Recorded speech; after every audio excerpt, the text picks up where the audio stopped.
Welcome, everybody, to Freelance Writing Direct. I'm your host, Estelle Erasmus, the author of Writing That Gets Noticed, Find Your Voice, Become a Better Storyteller, Get Published, which was named by Poets and Writers a best book for writers.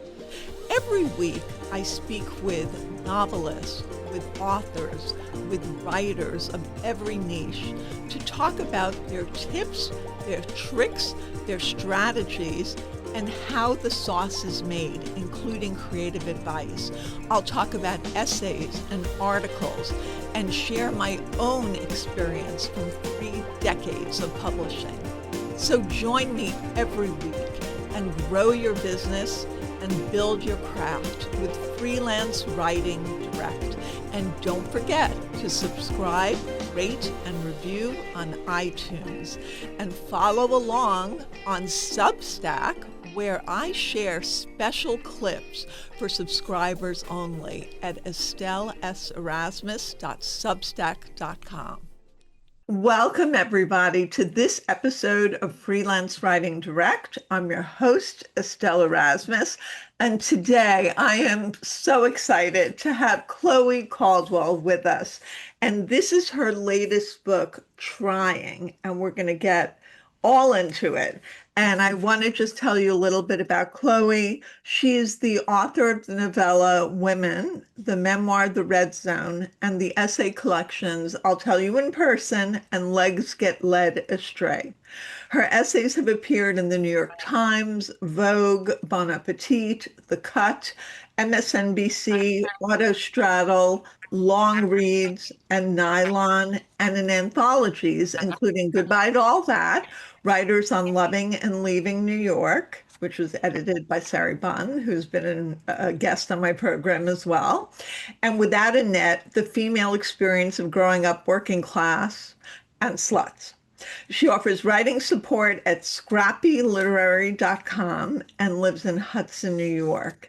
And it's just such a pleasure to have you here, Chloe. And I'm especially excited, not only because of your book, but because when I did my TEDx talk, How to Get Noticed in Your Writing and Beyond, I used your essay from Salon, My Year of Heroin and Acne, as an example of circling back, and how you brought something from the beginning to the end and circled back, and you could see the progression and the transformation in your essay.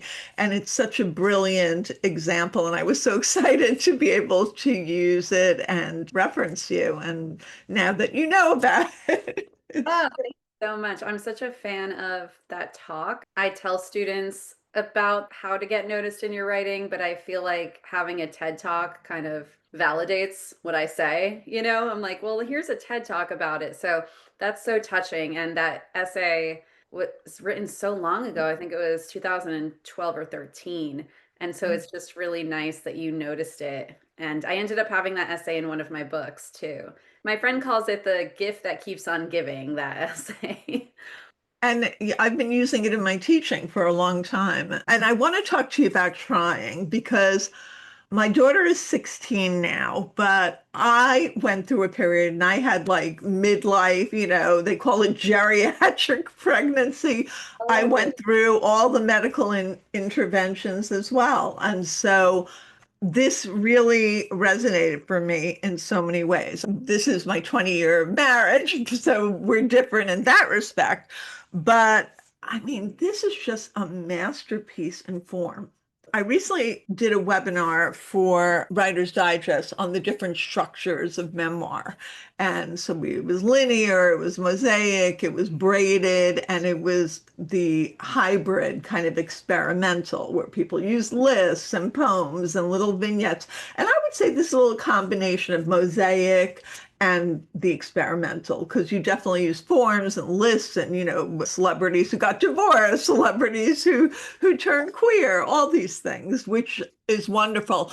But I mean, there is an arc of transformation throughout this. And I know that this book didn't end up originally how it was supposed to. So maybe you can talk a little bit about the genesis of it and how it kind of evolved. sure. Well, thank you for understanding the book so well and your personal connection to it. I want to definitely hear more about the pregnancy and the trying. I'm just really curious because everyone has such different journeys with it. So, the book was originally going to be a book of notes about trying to conceive, because, as you probably know, once you're in that world, you start to notice things differently. And your lens on life changes a bit, and you notice things you might not have noticed a few years ago. You notice pregnant people or things that people say, or like, yeah, celebrities in the news that normally you wouldn't really blink an eye, but suddenly like everything starts to feel just more severe. You feel more sensitive to things. So I wanted to write a book that illuminated like that experience, even though I was still having the experience and I didn't know how things were going to shake out.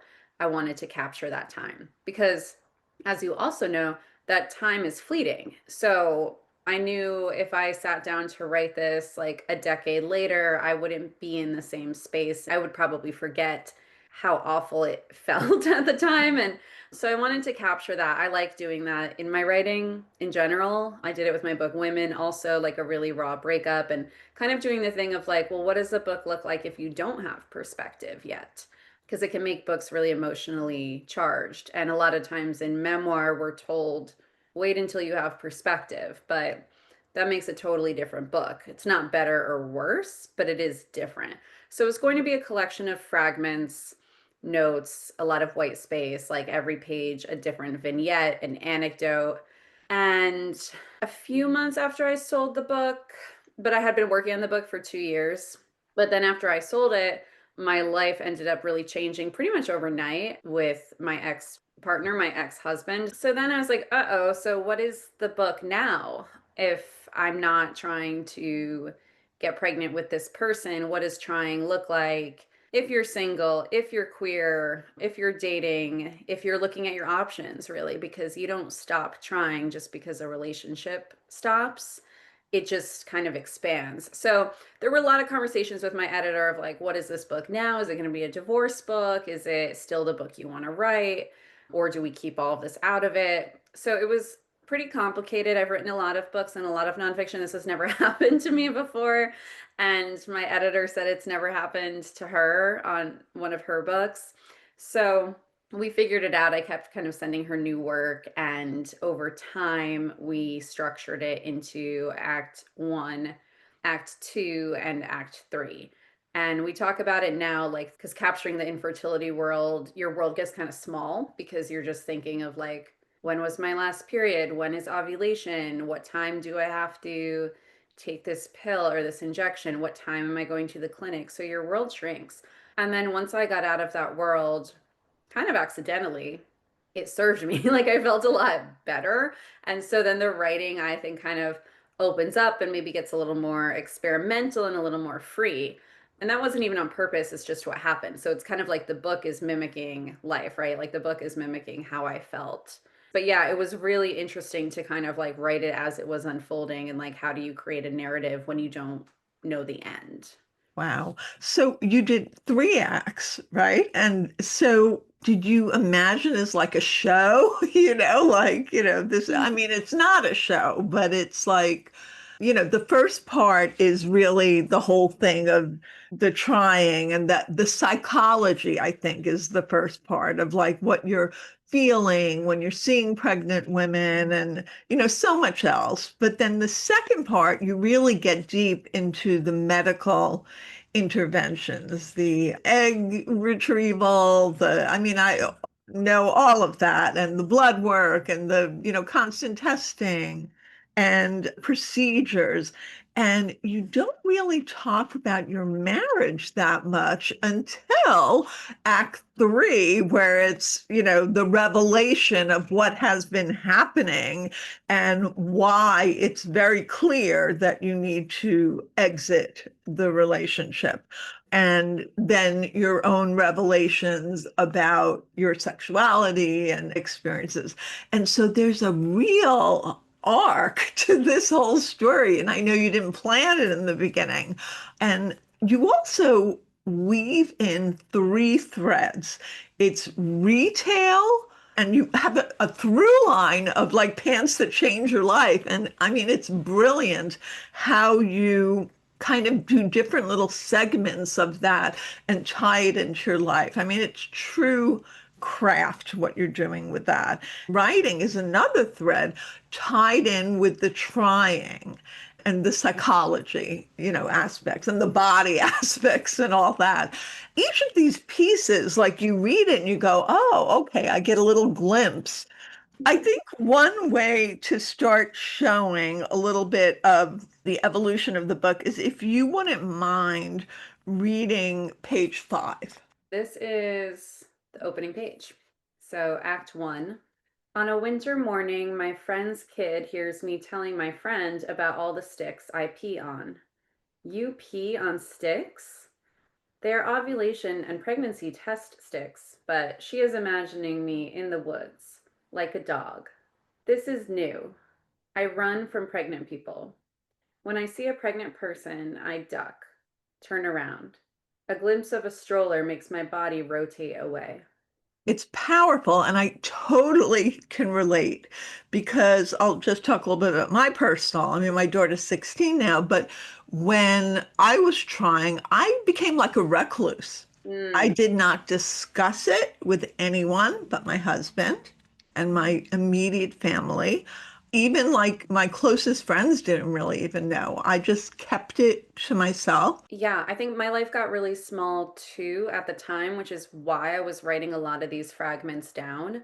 And I could write them down and kind of confide in the book because it does change your friendships and your relationships with your family. And people say the wrong thing, or you want them to act a certain way and they don't, or you want them to check in and then they don't, or they do. Like, it's like you can't really win. So I feel like instead of talking to people, because I did feel a lot of shame. I don't know if you felt that, like a lot of Oh, shame yeah, getting pregnant when I wanted to or quickly. And I really think that's how the book came to be and like kept me sane. I felt like, yeah, a lot of these thoughts I probably wouldn't share with yeah. friends. But the thing about putting them in a book is like that passage I just read, which thank you for pointing that out. I don't think anyone has talked about the first page before. I kind of look it over too, because so much other stuff comes that seems kind of basic or benign. But yeah, there is a lot there. And yeah, so I think I felt at the time like I wanted to put all these thoughts somewhere, but I probably wrote the first passages. Like a lot of the stuff in Act One was probably written in 2022. So by the time, and then it came out in 2025, a few years later, I am in a different place. So I'm more comfortable sharing it. I always tell my students, like, you can write in real time, but publishing in real time is totally different. Like, you know what I mean? Like if I had like wrote all that and I was in the thick of it and I like published on Substack or I put the book out, it would be a different experience. But publishing takes a long time, Yeah. So I felt like, well, by the time it comes out, I'll be maybe in a different space, and I am. Yeah, you had distance from, the trauma of the divorce. Right. Like the work still doesn't have distance, but like I as the person in the world, right? Like talking about the book, I do. Yeah. Yeah, yeah. And it's so interesting because you start in this place, right? And you're very sensitive to other pregnant people. You end in a place where it's not bothering you.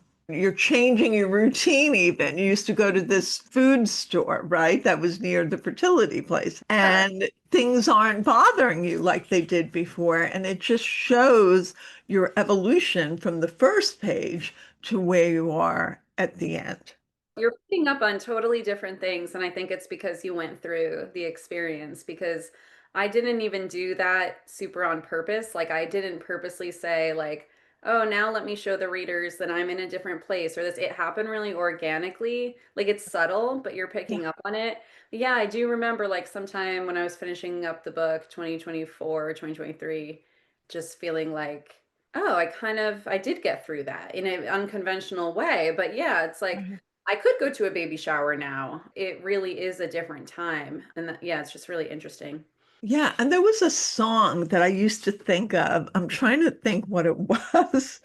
It was something like One Step at a Time. It was this pop song back in, what was it, 2008. She was born in 2009. And then I would also sing to my imagined daughter, Good Morning, Crystal, the Earth Says Hello, the song from Yeah, Hair, and her I love name that is song. Crystal, to help like manifest, I Yeah. guess. But I had acupuncture. I mean, I'm very sensitive to pain. I had like the blood draws, all of that, everything, including the shot and the tush of progesterone. Right. And the outside world is always telling you. I wanted to capture that too, because like there's wellness culture and there's, everyone tells you. That's why it's like scary to tell people you're going through it because everyone has an idea of what you should do or another acupuncturist Yes. or another treatment. But I love your hair song. That's so funny. It reminds me of a part in the book where the woman I took kind of courses with said to wake up, like have a shrine and like the child milk. You start doing these things that you never thought you would have to be doing. So it is sort of an identity crisis. Oh, absolutely. It was just like a very private, secretive kind of time. I don't know about the shame. The shame was in everybody calling it a geriatric Yeah. situation. That was like, that threw me because no matter what age I am, A lot of people are waiting until their 40s. It's getting later and later. Really interesting. What used to be called like geriatric now is like kind of the average age. right. I have tons of friends doing that. It's very common. It's funny because writing this when I think I started, I might have been 34, and you Yeah. think like, well, I don't want to have a child at 40, but then the older you get, you're like, why not? Like, you keep Absolutely. I couldn't have done it in my 20s. I would have been a terrible mother in my 20s. I was flighty. I was super focused on myself. I was not grounded. And my husband's like more stoic and steady. And then motherhood grounded me in a way that I never thought, like I'm kind of klutzy and would not pay attention. And then with her, I'm like totally vigilant everywhere. And now she's driving with me in the car, with him in the car, but it changes you. It really does. It changed me. And I used to be a whitewater rafter. I mean, crazy. I would go on level 5 rapids. I wrote about this for HuffPost. And after having my daughter, I was like, I'm not taking that chance anymore. it's funny. How many rounds of IVF did you do, if you don't mind me asking? Oh, I think it was like 2. It Okay. was, yeah. But before that, it was IUIs, Yeah. right? Yeah. And those were like, no, that wasn't really People get working. really lucky and it's like such a numbers game. I think that was my big takeaway too while I was writing because I kept thinking during act 1 and act 2, okay, if I do the right amount of acupuncture and I do everything perfect, Yeah. get like rewarded. And so it was such a humbling lesson of like it's all kind of mysterious. And you even said you have this amazing line. The delay was actually protection. I know I wrote it with like a big star, but I have so much of your stuff with a big star, including page 135. Can I read that page? Sure. The first week of May 2023, I lost a husband, an apartment, a stepchild, a dog, and a car. Women talk about having it all. Try having nothing. Yeah. I mean, that's so powerful. And we've led up to it with everything else happening in your life that you cover. But I want to find that protective, Some delays are protection. some delays or protection. I wrote it in a note. It might have been from someone I was talking to or the kind of fertility mentor. It didn't really make sense to me. And I think later in the book, I come back to it and I repeat it. It's page 150. Read 150 because it's so great. So this is in Act 3. Yeah. Secretly, occasionally, privately, I gloat that they were all wrong. Everyone who told me to relax and I'd get pregnant, everyone who told me to take more zinc or do more acupuncture, everyone who told me when it happens, telling me to make a shrine, bring the baby milk, do visualization, do acupuncture, take more iron, take CoQ10. Wrong, wrong, wrong, you morons. Some delays are protection. I remember how I used to visualize a high chair at our kitchen counter. You were all wrong and I was right. I knew something was wrong, even though I wasn't right about what it was. I knew something was wrong even though I couldn't articulate it. I thought it was perhaps blocked fallopian tubes. It ended up being sex workers in Geneva. So be it. I was still right. Go be right then, Riley says, annoyed when I'm having to be right, over text during one of our miscommunications, which start happening almost daily. Do you want to be right or do you want to be married? Married people and marriage experts like to condescendingly say, apparently, I'd rather be right.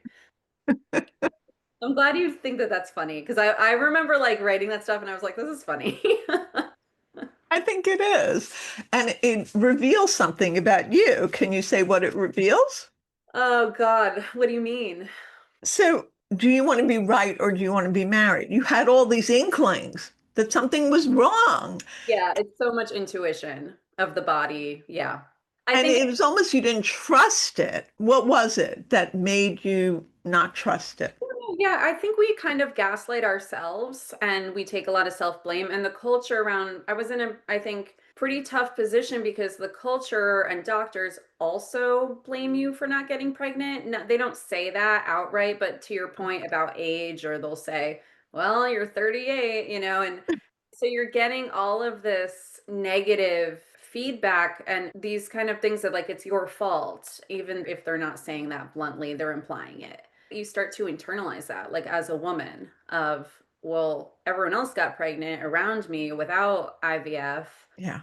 So it must be my fault. So I have to do all of these things to be like a better person and like healthier. And maybe I did something in a past life that's bad. And like, there's a part in the book where an acupuncture asks me any theory. He goes, "Do you have any theories?" And I like love that he actually asked me that. And I was like, "Well, I have tons of theories, Maybe it's this. Maybe I'm being, I'm in trouble for something I did in my 20s." So I think that on top of having this distrust for my ex-husband, I blamed all of it. Like, oh, well, I probably have trust issues because that is the messaging that we get. We don't meet a lot of people in life. Only now do I feel I meet those people, and I'm 39. And like now people are like, yeah, trust your intuition, but you don't grow up hearing that. You actually grow up hearing it's probably you. You're Yeah. probably messed up.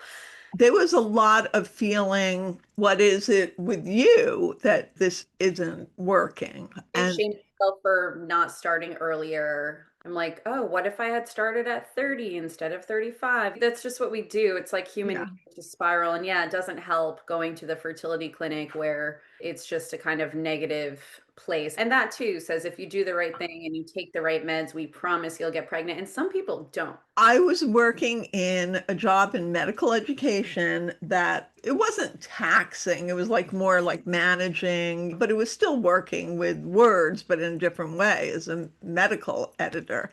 And getting up at 5 in the morning to go for the fertility stuff. And it was Oh, just, I'm not yeah. a morning person, but I did it.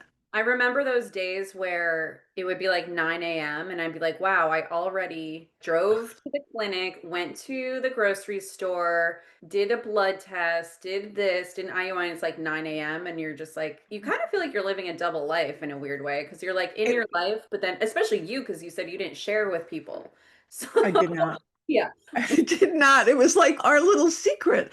And then, I mean, I had, oh my God, I originally had twins, right? So from the IVF, it was twins. And one day, I don't think I've even written about this yet, but I may at some point. I woke up and blood on the sheets. And I was like, oh my God, I think it's over. And my husband looked at me, he said, yeah, he goes, if that's it, we're done. We're not trying again. We're done. And I was like, okay, okay. And I would just had this, and I get there and I get to the doctor. I'm like, it's over, right? It's over. And she said, there's a heartbeat. And I was like, what? Both? She goes, one. Oh my God. That's an And that amazing. was my daughter. And I was just like, praying for her. And she started out being breech, Oh and I had no. a doula who said, okay, here's what we're going to do. By then, people knew I was pregnant, close friends, family. I said, you're going to ask everyone to pray at 8 p.m. that the baby turn around. I was like, really? She goes, yeah, we're going to do this for a month. We did it for a month, and I love that. she had turned around. That's so She had turned beautiful. around. So I believe in the power That's of special. whatever, prayer, manifesting. I've never talked about this. That's such an amazing story. You should absolutely write about that. Yeah, I think Uh, I will write about it. You're wow. inspiring me, Chloe. I'm glad. So your book, how did you decide on the threads? Retail, writing, everything that you put in it. Yeah, so definitely started with I was like, well, I'm not really going to bring in that much. Like I really wanted it to, like I said, mimic the like, okay, I'm in this world. It's all I can think about, right? Is like obsessing. And so I wasn't bringing in much, but at the same time, I was working at this store here in Hudson, New York, where I live called Loop, and they're an online brand, and then they had a little store in Hudson. And I think it was like maybe being depressed, like in the fertility treatments that led me to like walk in there. I used to work retail and I worked for like the designer Mara Hoffman. And like, I was like, I kind of miss working retail. It gets you off the computer and into the real world and you get free clothes. I love getting that. So I was like, all right, they're hiring. So I went in and she hired me. And they have a slogan outside that says life changing pants. And the store's small. And this is a very touristy town because everyone comes here from New York City and people, come in. It's like people love coming to Hudson. So it got pretty busy with tourists. And all day they would come in. It would just be me. And they would say, like, why are the pants life changing? And it just leads you to having just funny conversations with people. I think I just like slogans, and marketing is so huge in our world. There's so much you can always be buying. And that was a big thing with the infertility too, because it was like I could buy a tea, I could buy that, there's so much. I think at one point in the book, I buy a $300 Ava bracelet, like a tracker. So Yes. I wonder how much money I really spent actually. So I thought the slogan was funny, and my conversations with people were kind of funny. And, it's kind of literal, but you can't help but like just notice that all day people are trying on clothes because that's your job, is to get them to put the clothes on and then they'll like them. That's what I remember getting trained years and years ago to a different store, get them in the clothes. They'll say things looking at it, but you're like, put it on your body, right? So you're trying to convince people to try things on, and then you're talking about like these life-changing pants. And at the time, it was like I did want my life to change, right? But we're talking about pants, which obviously aren't going to change a life, but it's just kind of funny. So I was like, I wonder what would happen if I brought this into the book. It could work, it might not work. So I did. There was a point where I wanted to call the book Life Changing Pants. There too, I was in the public, right? So I was public facing. So I was confronted with pregnant people and people who would say, "Oh, well, I can't try them on because I'm 2 months pregnant and and so you're having this and you're just like in so much pain. You're like probably went to the fertility clinic that day." So it was just awkward for me in that way. Sometimes childhood friends would come in who had a baby, and you can't control who comes into a store. So you're making me really think deeply. I was facing my fear. Like it was like exposure therapy. I was like, I can't hide from pregnancy. So it was painful, but I loved working at the store. And so I brought some anecdotes into the book. And when I sold the book to Grey Wolf, the book was drafted. Obviously, it was a different book, but it was drafted. It was a very rough draft. And I also wrote a proposal, and I brought in the life changing pants. And they actually really liked all of that, because I always think with writing, you should bring in something that like only you can speak to, even if it's something silly, right? It doesn't have to be something incredible that you did. It could be something like working at a store. And then my other kind of thing I do, my other strategy when I'm writing a book, is I look at what else is out there and I try to do something a little bit different, because I was like, well, there's a lot of fertility books. What if this one also has these weird pants, and I bring these other ways of trying. And then, yeah, Grey Wolf, they really liked it. I think it's what helped them like purchase the book, because they were, well, this is a unique aspect to the book.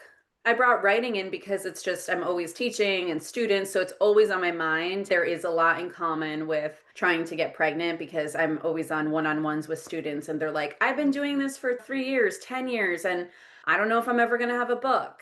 And it's very similar. So I like Right. kind of bringing those three things together. And I think it doesn't work for everyone, and that's fine, but it was fun for me. And I think it also makes it not just a fertility book, and it has other things. And I like writing about writing. And I think when my life blew up and I had to change the book, the only thing that really helped me in the book at first was to write about the process of the book and become meta. So that's why Act Three, I'm suddenly like, how do you end a book? And like, how does anyone, if there's no narrative, there's no, I got pregnant at the end. So I read every fertility memoir, and every single one, you flip the book over and the person did IVF and has a baby, or they adopted, or they used a surrogate. But I wanted my book to not end that way. Even though I wanted to get pregnant, I was like, well, if I get pregnant, it'll be, I think this is in the book, it'll be good for my life and bad for the book. So yeah, I was like, how does a memoir about trying to conceive without, I don't want to say happy ending. So that was important to me and makes the narrative, I think, kind of stand out from a lot of the fertility memoirs out there. And I've had comments on Substack where some people are like, they ask each other, they're like, does this book end with a baby? I can't read it if it ends with a baby. Like people who are in the thick of it, they're like, Right. I just can't bear it. So that's been nice to be able to offer that to people. It doesn't end up with a neat bow. Your life is still going on, but that's okay because people can imagine, or your next book will explore that. And even like at the end, you go back, it's not the same life-changing pants store because you end up leaving that, it's part of your evolution. But you walk into a shop and try on clothes for something to do, and it says, try me. And I feel like that's also, it's like pulling together, try me with clothing, the evolving nature of writing, right? So it just, everything is just so beautifully woven together. And then I see at the end, you dedicate your book, you talk about your father, and he died in December 2024. My dad died in March 2025. So I understand about the loss of somebody who was so important in your Identity, life. another identity crisis, right? Of being like, oh, who am I without a dad? It's very different. Yeah. Yeah, yeah. My dad had Alzheimer's, so it was like the long goodbye. So it was like the grief kind of was lingering, but it was like you lose the person who You're they losing. were. I did too. My dad, he was very like, I don't believe in doctors, so he wouldn't treat it, but I think he had definitely like non-diagnosed dementia and stuff. So yes, I had lost it like years earlier, is like his memory. So you're losing someone over time.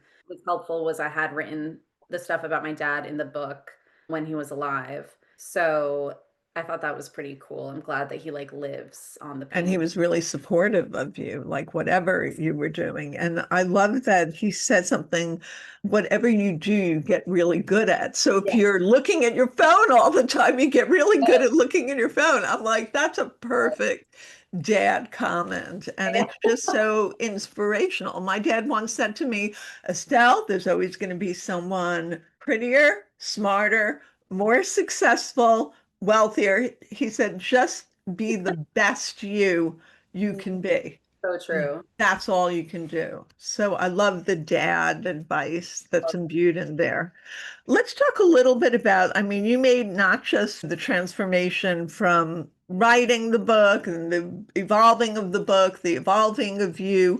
You also made a change in your choice of partners, right? So you went from a traditional marriage, even though I think he was traveling a lot for Yeah. what he was doing, to making that change. And again, like, is it an intuition thing? Did you have that intuition earlier on that this is where you leaned, in the queer direction? Or was it something that it just came upon you? Yeah, it's an interesting question. So instead of changing over to it, it was really like I had returned to it because when I was 28, so a little over 10 years ago, I published my book Women. And that was based on an affair I'd had with an older woman and like feeling queer, but not really identifying. And so after that, I had like dated women, but then, yeah, I met my ex husband and it just everything kind of fell into place. So I think I was like, well, I'm gonna just try the traditional route. And like, it Right. just seemed at the time it felt right at the time. And he always knew I was queer and bisexual. And then toward the end of our marriage that I didn't know was going to be the end of our marriage, there were like little hints, I feel, that I definitely repressed. And some of that is in the book as well. That's the only thing my editor and I kind of like not manipulated, but changed a little. Like I went back and inserted some of those moments.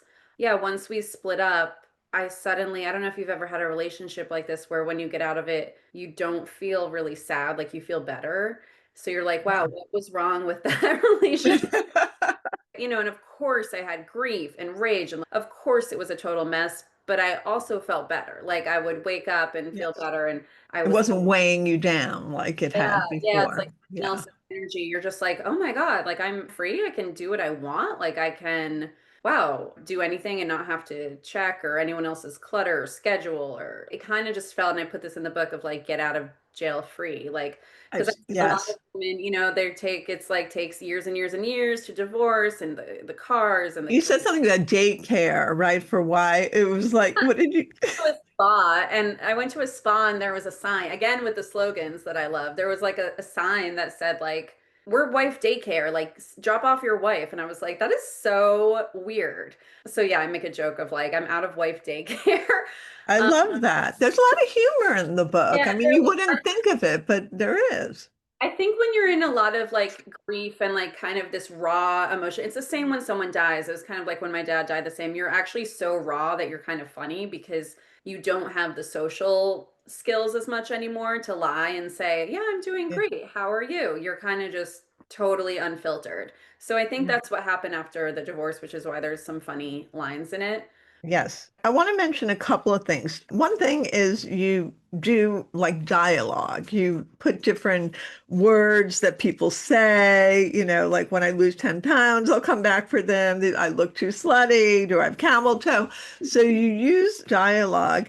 And you also, in the epigraphs, which is like those little quotes in the beginning, it's like out of theater, right? So for Act One, you said it was fun for a while. There was no way of knowing.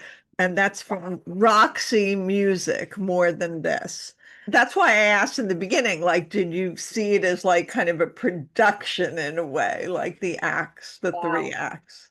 No, I wish I did. Now I do, based on what you're saying. I can see it based on what you're saying. But it's funny. Someone said to me, like, I could see this getting adapted. And I was like, why? Like, nothing happens. It's so internal, like, nothing happens. And she was like, everything happens. There's like infertility, there's a clinic, there's a huge divorce, like, there's dating, like, there's so much. So once she said that, I can kind of see it. But I think in my mind, it was such a internal book. I didn't see it as so much action, but now I can. Now Um, you can. Yeah.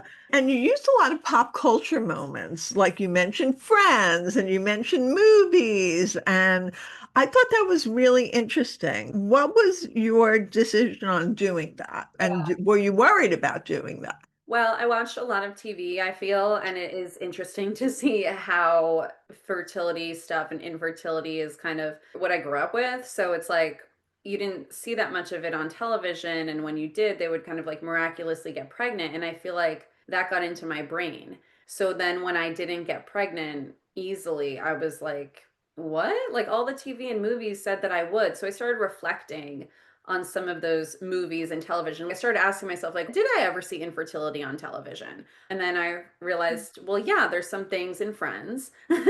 And what's the other one? Was it Raising Arizona? Raising Arizona, which I had watched while I was experiencing infertility. And then there's Charlotte in Sex and the City. And I realized Yeah. when I had watched that originally, maybe at 19, you're so far from that world that I just don't remember paying attention to that thread. And then the sequel came out, and just that came out. And I, now as an adult and midlife, I was like, oh my God, this is really powerful, actually. There is a scene where she can't go to a baby shower and she's like depressed on the couch, and she goes through so much. So I just thought it was Mhm. interesting to bring all of that in because we are bombarded with pop culture like all day, every day on Instagram and email, and there's just so much noise. So even if you're like, okay, I'm going to unfollow everyone with a baby on my Instagram, you'll still get a movie or you'll get an ad or whatever. So I wanted to bring all of those textures in because you're not safe anywhere. Like, It's gonna find you. So true. And I was looking for an example where you wove in writing really strongly, and I see 181 at the end. Could you just read that Yeah. small section with a lot of white space on that one? But I think it's very powerful. Okay. Endings are important, I tell my students. Endings and beginnings. You want the ending of your book to mimic life, to not be tied up in a bow. You want your endings and beginnings to be in conversation with each other, I say. Sometimes we swap the ending line and beginning line of the book recreationally. It shows the writer how much power they actually have. Talk about that a little bit, and then we're kind of out of time. But oh my gosh, this has been We're such a very great tight. conversation. I like that part. I think what people forget is that you're writing the book isn't writing you. So you have a lot of authority. Like while writing this, I really came into that of like, well, the narrative isn't here for me. It's not like, and then I got pregnant and they all lived happily ever after. I couldn't write that and I didn't want to. So it was like, wow, I can end my book any way I want. Like there's a lot of agency in that. And I feel like with just teaching all the time, people kind of outsource their power. They ask their teacher or their professor or their mentor, like, is this good? Or am I allowed to end a book without this? They forget that it's creative writing and you can kind of do what you want. So I like that you point out that passage. Every passage you've pointed out, no one else has. I love that. Put that as a hint to be like, yeah, the ending of this book has power. It may look like nothing happens, but it's a choice, right? Like it's a choice and there's agency in that. The page I just read is the second to last page. So maybe the next page could say, and then I went back to the fertility clinic and then I found peace. I could write anything. That's where my mind was kind of blown. I'm like, wow, I could actually write anything. Because we're told that in school of like, well, your ending needs a conclusion and all of these things. So it was fun to have a more experimental, I'm not going to have a conclusion. And yet there is a conclusion in it because you still have made so much transformation in yourself and the way you look at yourself. This has been, wow. I could talk to you about writing and craft and your work and your story, and I guess mine all day long. But this has just been such a wonderful, wonderful discussion. I'm just so honored to talk to you and to actually have somebody who you mentioned in my TEDx talk. I think I mentioned you, I mentioned Jaws.